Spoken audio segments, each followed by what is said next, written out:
Olá, boa noite. Sejam todos muito bem-vindos ao canal Embarque Imediato, trazendo as últimas notícias do mundo rodoviário.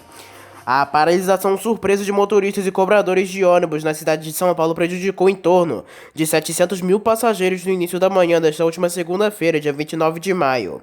O cálculo é da SP Trans, que gerencia as linhas municipais. O órgão fez um boletim de ocorrência, aplicou multas automáticas às empresas por não cumprimento de partidas, com possibilidade de recurso, e lamentou o fato de o Sindimotoristas não ter respeitado o prazo de 72 horas de comunicação antecipada ao poder público, às empresas e à população.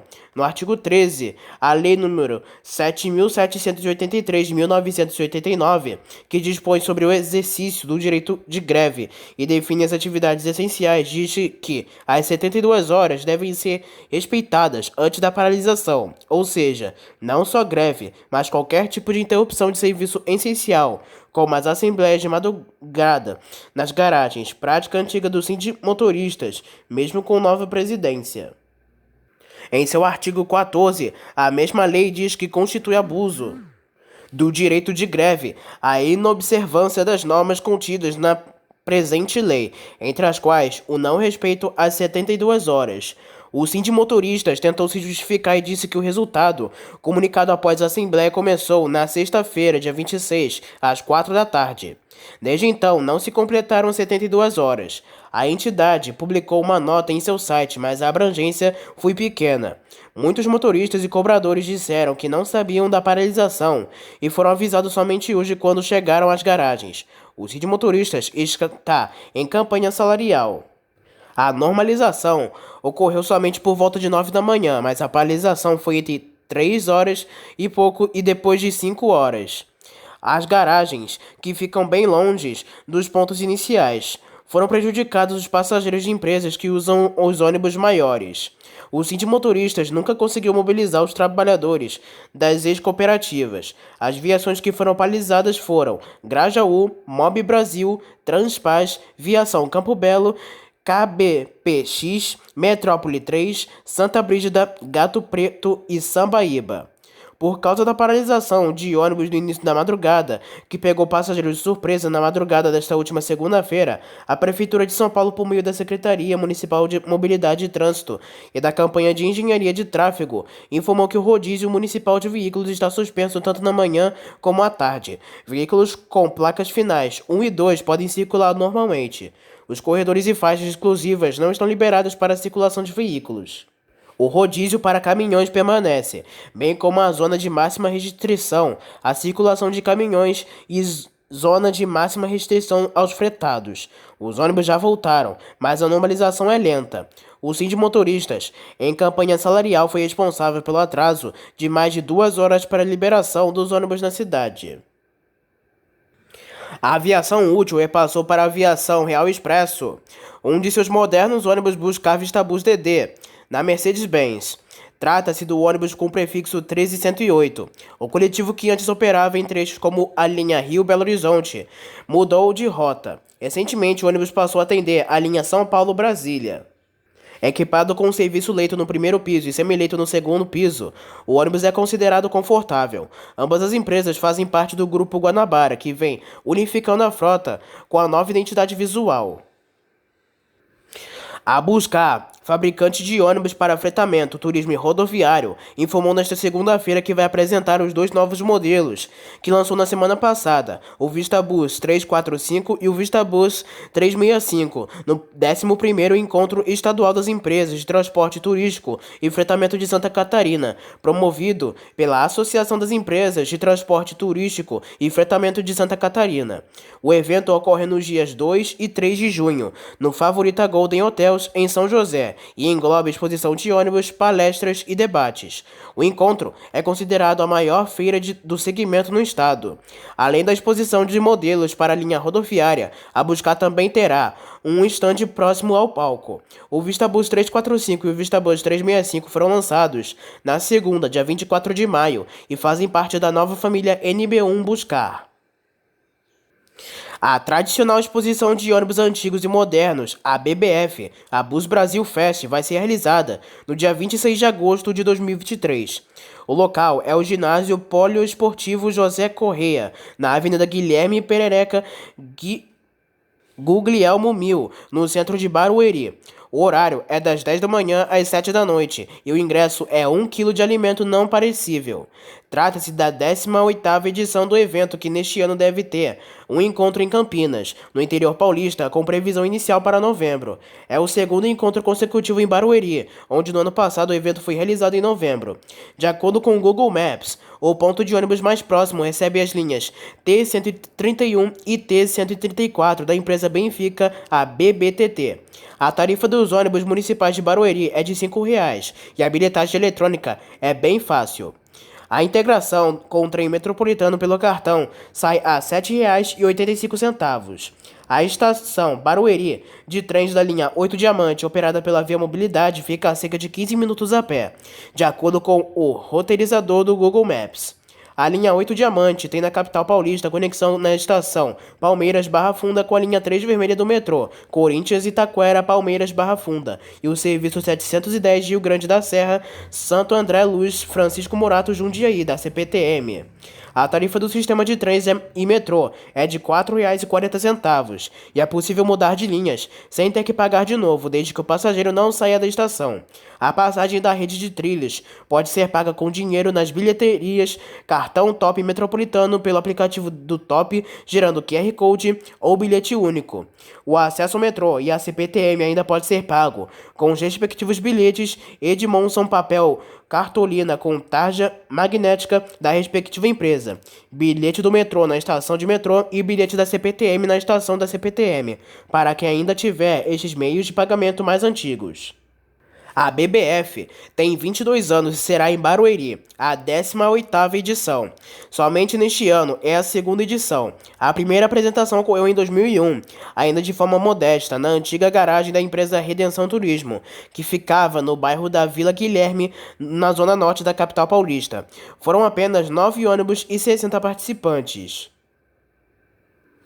Alguns dos modelos de ônibus que farão parte da frota elétrica da cidade de São Paulo foram apresentados neste sábado, dia 27 de maio, no evento DME, Dia da Mobilidade Elétrica, que reuniu na capital paulista fabricantes de veículos movidos à eletricidade, desde os mais leves como patinetes e monociclos, passando por carros de alto padrão, como Mustang Mach-E e Tesla Model Y, até chegar aos mais pesados, como caminhões e ônibus. Entre os coletivos apresentados neste sábado, que estão no plano de 2,6 mil ônibus elétricos que o prefeito da cidade de São Paulo, Ricardo Nunes, prometeu até o fim de 2024, estavam veículos do tipo padrão de 12 metros, com carroceria Caio e Millennium, chassis Mercedes-Benz e tecnologia Eletra, e o padrão de 3 eixos de 15 metros, com carroceria Caio Millennium 4, chassis Scania e tecnologia Eletra.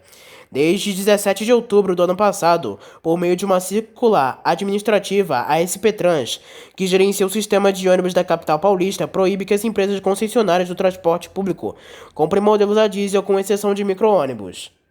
A meta de 2,6 mil ônibus elétricos até o fim de 2024 foi anunciada em meados de 2022 pelo prefeito Ricardo Nunes, mas até agora, apesar das apresentações, eventos e workshops, apenas 18 coletivos a bateria operam, com passageiros pela Transwolf de compras anteriores e 201 trolleybus da Ambiental conectados à fiação elétrica aérea. Ou seja, até o momento não houve avanço na promessa para os passageiros na prática, indústria e empresas terão de correr muito para que o anúncio do prefeito não passe de mais uma promessa. Em relação a veículos de passeio, o evento contou com modelos como o Tesla Model Y, disponibilizado pela Osten, Bid Ram, Bid Tam, Jaguar E-Pace, BMW i3, Mini Cooper elétrico, Peugeot E3008, Peugeot E2008, Peugeot E-Expert, GWM com SUV híbrido Aval H6 e Chevrolet Bolt EUV, entre outros. O presidente do evento, Ricardo Gugsberg, disse que um estudo realizado pela McKinsey e que foi apresentado pela Sul aponta que a frota de eletrificados deve alcançar 11 milhões de carros e comerciais leves no Brasil nas próximas 2 décadas, no mercado de mais de 65 bilhões de dólares. Atualmente, essa indústria representa pouco mais de R$ 1 bilhão no país, sem contar a geração de energia, manufatura e de componentes, recarga e a geração de empregos na cadeia da eletromobilidade. Entretanto, como já era previsto pela indústria, a expansão dos veículos elétricos começou pelos ônibus, cujo segmento conta com incentivos públicos, mesmo que pequenos em comparação com outros países, e com investimentos diretos da iniciativa privada. Agora falamos sobre as últimas ocorrências do mundo rodoviário. No começo da noite desta última segunda-feira, dia 29 de maio, um homem foi atropelado por um ônibus dentro da estação São Gabriel, em Belo Horizonte, e não resistiu aos ferimentos. De acordo com informações do Corpo de Bombeiros, o veículo atingiu a vítima, que estava na plataforma da estação. O SAMU foi chamado para atender a ocorrência e confirmou que o homem morreu no local do acidente. A linha do ônibus envolvido não foi informada.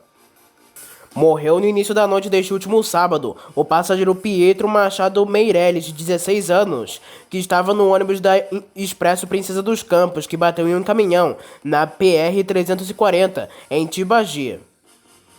O jovem estudava no Colégio Vespasiano, no time de futsal em torneios municipais, pelo Caramuru. A Secretaria Municipal de Esporte e Juventude de Castro emitiu a nota de pesa pelo falecimento do jovem. O adolescente seguia internado no hospital regional e o corpo será levado para Imbaú e será enterrado às 5 da tarde deste domingo. Pietro é a segunda vítima fatal do acidente. O primeiro foi Isaac Orion Card, norte-americano que morava em Tibagi e era missionário. A Polícia Rodoviária Federal prendeu neste último sábado, dia 27, uma passageira da Expresso Guanabara de 35 anos, transportada 12 tabletes de pasta de pó de entorpecentes em sua mala. A apreensão ocorreu após a equipe de fiscalização abordar o ônibus com prefixo 2291 na cidade de Tianguá. De acordo com a corporação, a mulher, que é de Fortaleza, não possui antecedentes criminais. O ônibus fazia a linha Belém a Fortaleza. Aos policiais, a traficante informou que receberia R$ 5.000 para transportar o material entorpecente até a rodoviária de Fortaleza. A passageira e todo o material foram encaminhados para a Delegacia Regional de Tianguá, onde a mulher foi autuada por tráfico.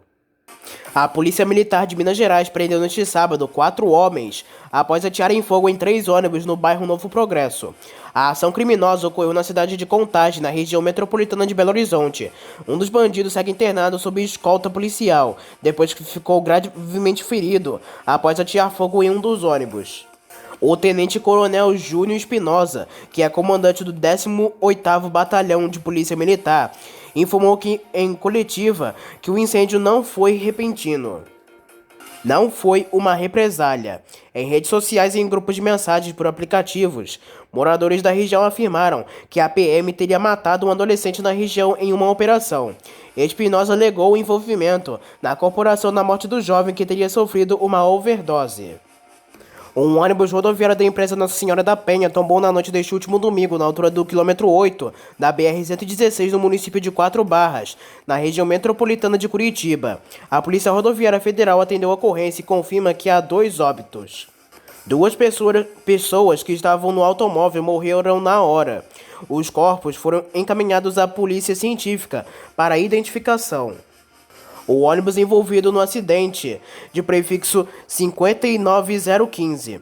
Segundo informações preliminares, há cerca de 18 pessoas feridas. Equipes do Serviço Integrado de Atendimento ao Trauma e Emergência atenderam ao local. Um Fiat Uno estaria seguindo na contramão da rodovia. Alguns veículos conseguiram desviar do mesmo, porém, o ônibus colidiu e tombou.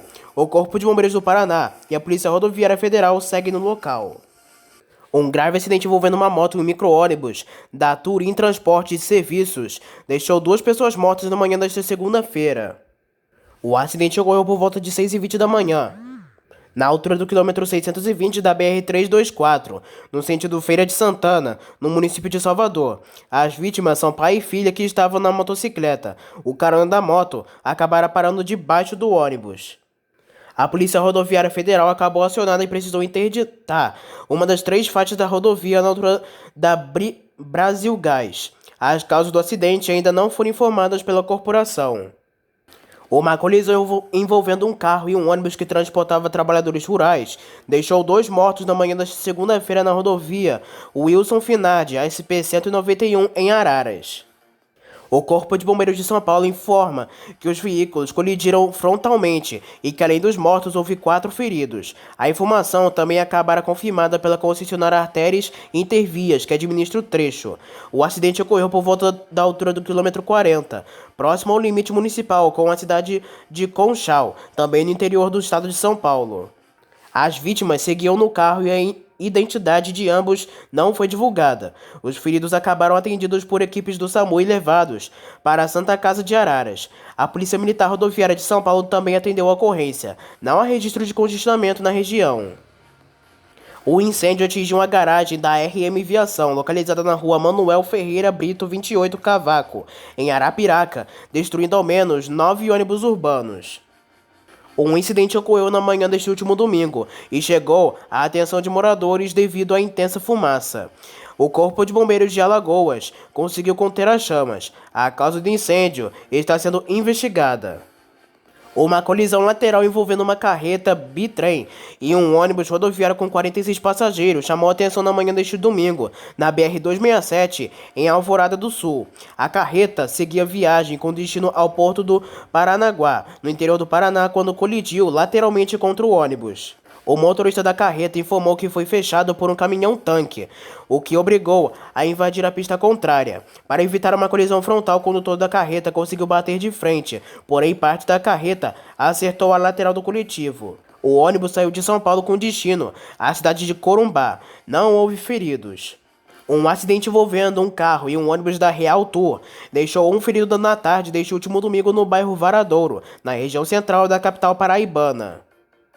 O acidente ocorreu no cruzamento da rua Henrique Siqueira e rua Padre Antônio Pereira. O condutor do Toyota SUV Hilux teve ferimentos leves. No ônibus não houve feridos. A causa do acidente segue investigada e um laudo deve ser divulgado em breve. Um ônibus urbano capotou na manhã desta segunda-feira, deixando um morto e 14 feridos em Santo Antônio da Alegria, no interior de São Paulo. De acordo com a Polícia Militar, o acidente ocorreu na rodovia Fiovarante Beluti. O coletivo transportava 17 trabalhadores rurais para uma lavoura de café. A viagem seguia normalmente quando, na altura do quilômetro 5, nas proximidades do acesso para a rodovia Altino Arantes, o veículo capotou. O Corpo de Bombeiros de São Paulo e o SAMU acabaram acionados para o atendimento. Pelo menos 14 pessoas apresentaram ferimentos e acabaram encaminhadas para a Unidade Mista de Saúde de Santo Antônio da Alegria. Um dos ocupantes dos ônibus, de 65 anos, morreu no local. Uma colisão entre um carro e um ônibus da Elcatu, com o prefixo 4302, deixou um morto e 6 pessoas feridas. A Polícia Rodoviária Federal informou que o acidente ocorreu na madrugada desta segunda-feira, na altura do quilômetro 647 da BR-163, na cidade de Lucas do Rio Verde. Segundo informações preliminares, o carro teria invadido a contramão e colidido frontalmente contra o ônibus, que tombou em seguida. A concessionária Rota do Oeste, que administra o trecho, informa que o condutor do carro morreu no local. O motorista da aviação Eucatu apresentou fratura exposta em uma das pernas. Os feridos foram encaminhados para hospitais da região. A Elcatu precisou disponibilizar outro coletivo para que os clientes pudessem seguir viagem em segurança. No dia 4 de julho de 2023, a Aviação Itapemirim, uma das mais fortes marcas do transporte rodoviário da América Latina, completa 70 anos. Para comemorar a data, a Suzantur, que opera as linhas interestaduais que eram de responsabilidade da companhia, pintou um ônibus modelo Marco Polo 1200, com um dos layouts mais tradicionais que marcaram as décadas de 1960 e 1970, com as cores creme, amarelo e branco. Pintura marcou modelos que fizeram história, como monoblocos da Mercedes-Benz e Ciferal. Fundada em 4 de julho de 1953 pelo ex-combatente da Segunda Guerra Mundial, Camilo Cola, em Cachoeiro do Itapemirim, no Espírito Santo, a empresa chegou a ter a maior frota de ônibus no Brasil, com mais de 1,5 mil coletivos nos anos de 1980 e 1990, e atendeu a mais de 70% do território nacional. Depois de ter enfrentado a Segunda Guerra Mundial, onde esteve na Itália, como integrante da Força Expedicionária Brasileira, Camilo Cola entendeu que no transporte estava no desenvolvimento do país naquele período. Em 1948, após ser transportado de cargas em Cachoeira de Itapemirim, no Espírito Santo, Camilo Cola se associou a comerciantes locais, dando origem à ETA, empresa de transportes altos, que com apenas um ônibus ligava os municípios de Castelo e Cachoeiro de Itapemirim. A ETA crescia junto com a elevação do número de passageiros e era um embrião da aviação Itapemirim, criada oficialmente em 4 de julho de 1953. A Itapemirim não foi só uma das maiores transportadoras de passageiros do país, como ajudou a mudar e desenvolver a indústria de ônibus brasileira. Pela Itapemirim, foram popularizados os conceitos de ônibus de 3 eixos, o Tribus, já no início dos anos de 1970 e de classificação de tipos diferentes de serviços e categorias de poltronas com nomes comerciais. Nos anos de 1980, a Tecnobus, fabricante de carrocerias da própria Itapemirim, produzia um volume para as próprias operações que chegava a superar de outras encarroçadoras. O declínio começou no início dos anos 2000, com a assunção de novos empresários da companhia em 2016, entre os quais Sidney Peva de Jesus e Camila Valdívia. A Itapemirim entraria numa crise irreversível que comunicou a falência em 21 de setembro de 2022. Piva, que chegou a fundar a companhia de aviação com suspeita de desvio de recursos da recuperação judicial da empresa rodoviária, foi denunciado pelo Ministério Público de São Paulo por fraude e estelionato. O empresário nega as acusações. A Suzantura, empresa de ônibus urbanos do ABC Paulista que atuou no fretamento, obteve autorização de usar, por arrendamento, marca, linhas e estrutura da Itapemirim Caiçara, empresa rodoviária que também integra o grupo. A autorização foi por um ano renovável, por mais um, e é uma forma de arrecadar recursos para os credores. As dívidas do grupo da Itapemirim, contando aos trabalhistas com os bancos, fornecedores e tributárias, ultrapassam os 2 bilhões de reais. Estes débitos não incidem sobre a Suzantur, já que a empresa do ABC não assumiu a Itapemirim, mas arrendou as operações por meio de uma outra companhia criada para os serviços, a Aviação Nova Itapemirim. A Suzantur disse em nota o seguinte: para nós é uma honra prestar esta homenagem. Uma marca como a Itapemirim e a valentia de seu fundador Camilo Cola não podem ser esquecidas jamais. Os transportes no Brasil cresceram, também graças a Itapemirim. O veículo está em fase final para a conclusão e deve estar pronto até a próxima semana. Então essas foram as últimas notícias e informações do mundo rodoviário. Não se esqueça que em breve traremos mais notícias e informações somente aqui para você. Eu espero que tenham gostado do vídeo, uma boa noite para todos e até a próxima.